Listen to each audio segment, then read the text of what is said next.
Hey guys, I'm Lee Morris with Fstoppers.com, and in front of me here is Microsoft's brand new Surface Pro. I've had this thing for about a week. Let's get to the review. Now, if you're unfamiliar with the Surface line, let me explain to you what this product actually is. It looks like a tablet that you might be accustomed to. You can take the keyboard off of it. It is a touchscreen. It has a little kickstand, and you can just use it with your fingers if you want to, like an iPad.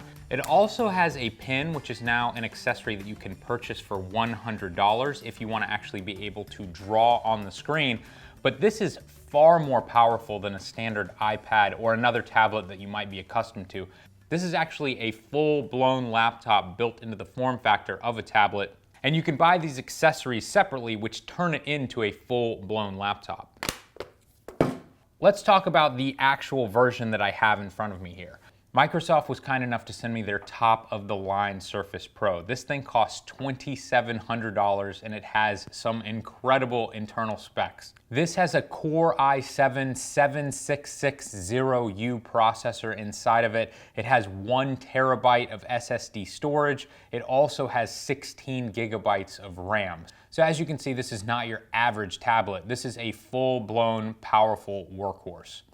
The actual look of the Surface Pro itself has not changed much, and when I compared it to the Surface Pro that I already own, I really could not tell a difference other than the fact that this thing just looked newer right out of the box. But holding them up side by side, they almost look identical. The real updates come in the accessories, the way that they work with the computer, and the internals.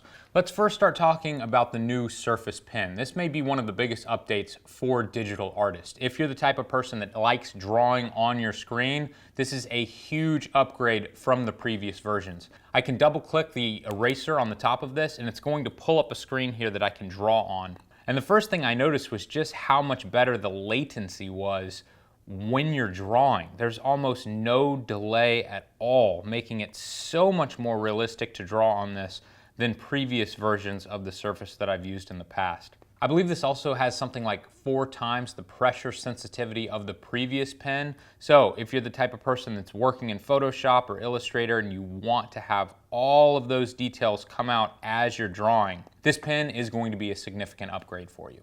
Now, with the previous version of the Surface Pro, you got the pen included in the box. And in the past, if you wanted to buy the pen separately, it was $60. Now it has gone up to $100.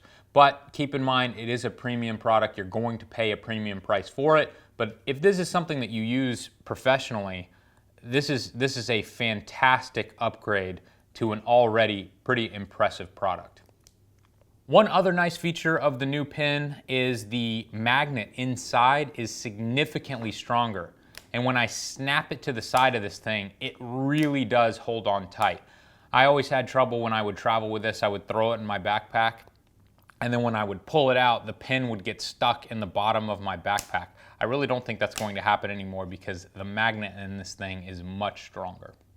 Another thing that's been updated is the keyboard for the Surface Pro. And what's awesome about this keyboard in general, they haven't really changed the shape and the style of it, and I am a big fan of that. I love the fact that you can just pull it off with magnets. I love that it just snaps onto the bottom of this thing. And then if you want to, you can flip up the keyboard so that it locks on to the front of the tablet. And it gives it this nice ergonomic angle for typing. In many cases, I know this sounds crazy, but I may actually prefer typing on this than a standard laptop. And I know what you're probably thinking, well, that thing looks like it's made of fabric and there's no way that it's pleasant to type on.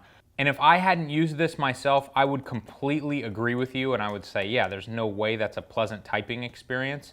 But when you actually feel this thing and you start typing on it, it's very impressive. There is a little bit of bounce because this thing is at an angle, but it's very insignificant, and the way that the keys feel, it's really, really nice. When I'm on the road, if I'm using this to write an article or an email or something, I do not miss a standard laptop at all if I'm using a desk. If I have to put this on my lap, let's say I'm in an airport or maybe I'm on an airplane and I don't have that much depth, I will admit at times it is a bit more of a pain to use than a standard laptop, but like I said, if I have a flat surface to work on and I have enough room from front to back, I might prefer typing on this to my other laptops. The trackpad has also been updated, and I'm really impressed with the way that it works for Windows. I know it's kind of become a joke amongst photographers how much better Mac trackpads are than Windows trackpads, and I admit it, Mac trackpads are the best. The multi-touch just works, and the force touch is really incredible. But for a Windows laptop, this is a really impressive mouse pad that works really well. And as I'm using 2 fingers to scroll up and down on web browsers, it's super smooth scrolling. It's not like it used to be a few years ago with Windows where everything was jagged and mouse pads were just so unresponsive. It really does feel like they're starting to figure this out.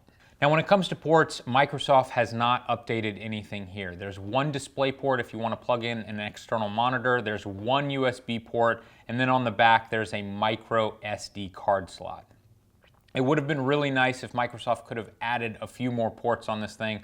I know I find myself using a mouse with a dongle that takes up the one USB port, and then I'm kind of screwed if I want to plug in anything else. I'm constantly on the road trying to transfer my photo and video files from standard SD cards, and being that this does not have a reader for that, I'm having to switch between using my mouse and using an SD card reader. It's kind of a pain. A lot of people have argued that Microsoft needs to include USB Type-C or Thunderbolt ports in the side of this thing for charging or potentially for extra GPU performance. You could have an external GPU attached to this thing, so when you have a little bit more time and desk space, you could get desktop style performance with this little computer.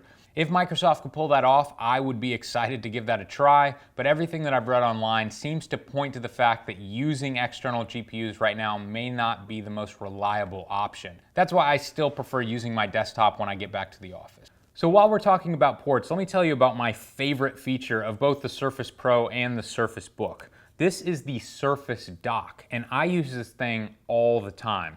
On this side, it has a small little magnetic connector which connects and adds all of the ports plus delivers power to the Surface Book, so you just snap that into the side very, very easily. And then on the front of this dock here, you can see we have 2 USB ports. On the back, we have 2 more USB ports, 2 more display ports, an audio jack, and an Ethernet port. I leave this plugged in our office at all times, and all I have to do is sit the computer down, plug this thing in, and all of a sudden I have dual monitors, my keyboard and mouse works, I'm connected through Ethernet to our server, and all of the other USB accessories that I use, like for instance an SD card reader, are working as well. So using this little dock has given me the power of a desktop computer in this extremely small form factor. I have traveled with this dock before so that I can actually edit with this and get all of the connections that I need, but when you travel with this and the power brick that comes with it to power everything, as you can see, things can start to get a little big and a little cumbersome. But if you're the type of person who enjoys having a super small laptop on the road, but then coming back to your office and plugging one thing in and having a desktop experience, this is something that you're definitely going to want to buy with this computer. Let's talk about the cost of the new Surface Pro. It starts at $799, but of course, you're not going to want that version. You're gonna wanna spend at least $1,500 to get the Core i5 version. And the one that I have here, the most expensive version that they sell, is $2,700 without the pen and without the keyboard. The pen's another $100, the keyboard is another $160. So as you can see, this is a premium product and Microsoft has put a very high price tag on it. Most of the time, I am a video editor. I've started shooting 4K and I have done tests in Adobe Premiere with this laptop. It is able to edit 4K footage without any issue. If you can remember last week, I actually compared 5 different computers rendering out the same Adobe Premiere project. I actually put that same project on this computer and it was the slowest time compared to all of the other computers, but for its size, it is pretty impressive that it was still able to export the entire project in around 8 minutes. When it comes to playing back 4K footage, it does it very smoothly off of the internal SSD.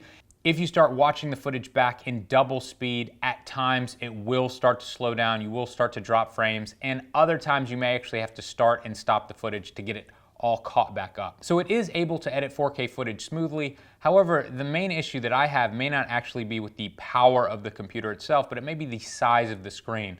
Adobe Premiere starts getting pretty cramped when you start squeezing it down into this sized monitor. So the Surface Pro has found an interesting place in my work life. When I'm here in the office, I want to be using the most powerful desktop with dual 4K monitors I can. I don't want to use anything smaller than that. If I'm working on a project on the road that is a video project, I'm going to be working 100% in Adobe Premiere, I'm going to reach for my Dell XPS just because I prefer the extra screen real estate and it is a more powerful laptop. However, I travel all the time and I may do a little bit of video editing, I may do a little bit of web browsing, I might do a little bit of writing or emailing, and for those type of projects, I'm grabbing the Surface Pro every single time. I'm actually leaving today to go on vacation and I'm going to take the Surface Pro with me.